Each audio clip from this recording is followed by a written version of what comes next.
Of course, we used to know that there's a basic theory of mutually assured destruction.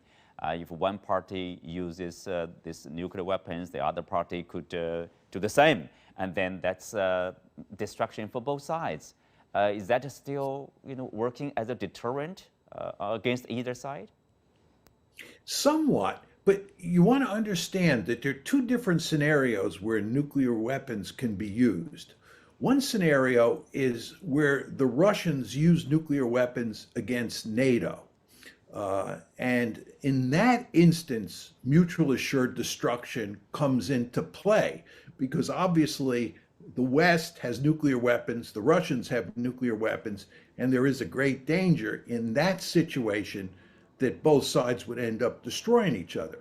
But the more relevant scenario at this point in time is where the Russians use nuclear weapons not against the West, but they use nuclear weapons in Ukraine against Ukrainian forces, and they use those nuclear weapons in a limited fashion.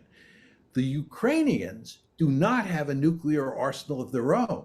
So the Ukrainians cannot retaliate against Russia if Russia uses nuclear weapons in Ukraine. Therefore, mutual assured destruction does not apply in that scenario. And the Russians are likely to think that they can get away with using nuclear weapons. Now, one might say, if the Russians use nuclear weapons in Ukraine, the West will then retaliate with its own nuclear weapons to defend Ukraine.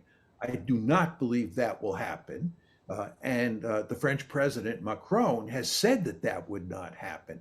So in a very important way, the great danger here is that the Russians are losing on the battlefield in Ukraine, and they use nuclear weapons in Ukraine, thinking that the West will not respond with nuclear weapons, and therefore we can avoid a mad situation.